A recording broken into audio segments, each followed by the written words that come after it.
Hey everyone, Cool Kid here, and welcome back to Weird and Obscure Stuff. Crazy to think we're 19 volumes into this series now. Warframe has an impressive amount of rapid-fire trivia for me to talk about. Alright, without further ado, let's rock.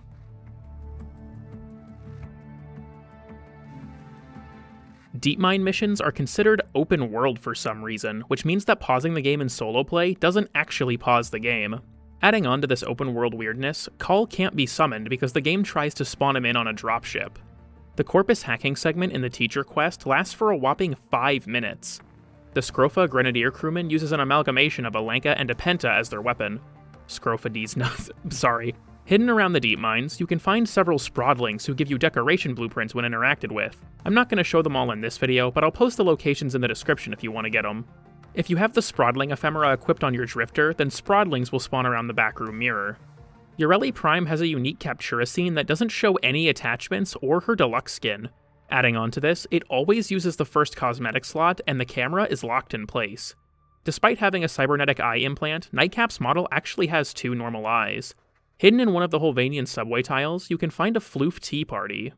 Noko can start the vent destruction cutscenes of Exploiter Orb while in Sprodling form, which is just so peak. Despite being a Grenier weapon, the Scrova Bursa uses a Sobek as its weapon. During the War Within, the Arcane Emergent Savior can save you from the Golden Maw where it would otherwise kill you. During the Teacher quest, exploring Teshin's dojo reveals that he has his own ship, which is a Dax-themed mantis. Spawning a new Stalker Spectre doesn't despawn the old one's corpse, which causes them to pile up if done repeatedly. Horrifyingly enough, Void Angels will actually crawl through doors to reach the player if they get too far away. Scaro Kefir's armor set is a modified form of Wholesome Yur's armor, which can be found in Nova Slavarian entry. If an Exalted weapon is imbued with Tau or Void damage from the Deep Mine Shrooms, it's possible to reach 14 stacks of Arcane Impetus, when the limit is normally 13. The Deep Mine's Captura scene has a unique intro cinematic that blatantly clips right out of the map.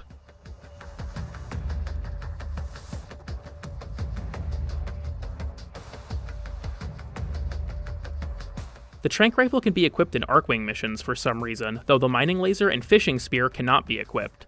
Dante's Codex preview doesn't take place in an empty void, but an actual room within Ulbricht's labs. The Daycrit Tonkor skin spawns lotus flowers when its grenades explode. Accepting a heist mission and then accepting a Deep Mines bounty will warp you back to the back room. Because the emissive color of enemies is tied to the active worm, Vohm can make Eximus units look allied when they're not. Despite having 3 tornadoes for years now, the video for Zephyr's tornadoes still shows 4. The Skuldra battle group contains the Skuldra Flayer's description, and the Tekrot battle group shows the Galliflex's description. The Vineum shotgun skin drains in liquid as your magazine empties. Overguard status immunity negates the slowing effect of the Hobbled Dragon Key. The Caliban Prime in the Launcher banner is mirrored, which puts his shoulder pauldron on the wrong side. In Thornback's arsenal icon, the Bratton's magazine can be seen in front of the grip. The Vista Suite key can be found under the Components tab in the Foundry. The icon for Protea's Caldria skin is missing her fur collar. The colors in the dojo can be previewed, which shows a generic placeholder icon and description. Naramon's Sling Stun opens any enemy to finishers, including those with Overguard, and the finisher vulnerable state is permanent. If you have Preserving Shell active and pause time while moving in Captura, the crystals that surround Citrine will go flying. The Codex description for the Amalgam Machinist says they wield a Plasma Assault Rifle when they wield a Cyanex. The concept art from the partnership fragment shows a much bigger Cyanex, so it's possible it may have been a rifle earlier in development. If Volt is moving fast enough, he can outrun his own shield. If you equip the Drifter during Chimera Prologue, Wally will stretch out, put your Drifter's attachments on the operator, and apply the colors of the Lotus helmet onto said attachments. Bullet jumping as soon as you exit navigation does this. Gemini emotes can be performed as the Drifter in Duviri, but your right hand will disappear. Speaking of Gemini emotes, they can be cancelled into other emotes, which keeps the Gemini camera angles. The Codex tutorial for Excavation shows Excalibur carrying a power cell like a football. Zaku Prime's skeleton doesn't vibrate while moving, aiming, or crouching. Caliban's Ortholis can proc Arcane Blade Charger on kills. Entering a portal as a Sprodling will send you back to the location where the portal originally spawned. The Verminx in both the Enrichment Labs and the Deep Mine bounties look different than any of the Verminx species you can actually catch. What's even weirder is that the wild Verminx used to look like the ones that are locked up, but after the fur shader changes, the wild Verminx all got new coats. Clicking on an unfinished mushroom in the field guide will change the tearing overlay. Noko's reroute counts as an invisibility source, so it can proc Arcane Crepuscular. Weirdly enough, the buff isn't visible, but its effects can be seen with an increase in damage on Noko's 4. Aqua Blades remain active while in reroute. The glowing lights on Trinity Prime's default helmet are actually stretched mod polarity icons with Aurican text underneath. Fuel cells and sabotage missions have a handle on them, but the cells are held upside down with the handle on the bottom. Rhino Prime's iron skin doesn't seem to work quite right on the rubido-plated Rhino skin. Railjack weapons that deal electric damage, like the Pulsar and Vort, can proc melee influence. Enabling friendly fire in Captura and disarming a K-Drive will cause it to drive around by itself. Despite being in the Corpus Amalgam faction, the Vapus Sniper spawns Ratels that are in the normal Corpus faction. Corvex's passive 3 meters of punch-through applies to Brightbonnet's ball, allowing him to throw it through terrain. Despite normally being unkillable, Necromites can drop amphors. Barrow has unique dialogue that only plays when he's about to leave. This relay is about to get a lot less interesting. Come see me before I go. You can put remote observers on Nova's antimatter drop, which causes it to freak out. Touching a waterfall on Earth triggers a water distortion effect, even if you're only slightly touching it. When you attempt to rename a weapon at Hawk or Zood, it shows your weapons in order of acquisition, from oldest to newest. Lavo the Snake has a smiley face on the bridge of his glasses. The infested Chroma and Mesa in the Codex use their old icons instead of the modern ones. In Whispers in the Walls, the special Netracell breach has breakable windows. The Destreza is named after the Spanish fencing style. If I say this, it's just gonna sound racist. La verdadera destreza. Yeah, that, which means the true skill or the true art. Despite what the ability would imply, Omamori's 50% damage avoidance chance is active at all times, it's just the charm consumption and health conversion that goes on cooldown. Dante's Agile animation set causes the Trio Orbit Ephemera to move more erratically. Mutalis Quanta's Altfire buffs most projectile abilities like Freeze and Fireball, but not Noko's 4.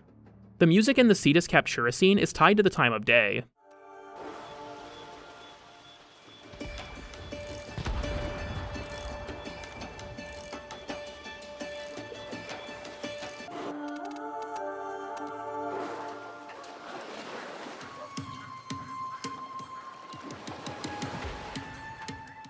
Pressing Alt-Fire on the Cyotid while another Alt-Fire is in flight will cause said Alt-Fire to disappear. The Sprodling Ephemera remains active in instances where Warframes are normally invisible, including cutscenes. When loading into the Cambion Drift Captura scene, the player spawns not by the Necrolisk, but instead where the Heart of Deimos quest starts. This is because, on launch, players who loaded directly into the Cambion Drift would spawn here instead of the modern Necrolisk entrance. Branching off of this, all open worlds have a sort of root bounty station that allows players to select bounties across all difficulties, while other bounty stations generally give out differing bounties at the current difficulty level. These root bounty stations are right by the Cetus Gate and Fortuna in their respective open worlds, but on the Cambion Drift, the root bounty station is still by the old spawn. Cold damage weapons can extinguish the fires that appear during the escape phase of sabotage missions. Interestingly, the ice hazards from the ice variation of the escape can't be melted by heat damage. During the Coda boss fight, the Coda stepping off the stage despawns all other enemies, including those in Grendel's stomach. Speaking of, Grendel can eat the clone's DJ ROM spawns, which appear as white icons in his stomach UI.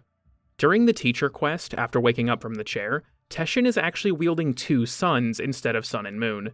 Tangentially related, in the War Within, Teshin is using an Ikana with the Gemini Ymir form sheath instead of Sun and Moon, but only in cutscenes.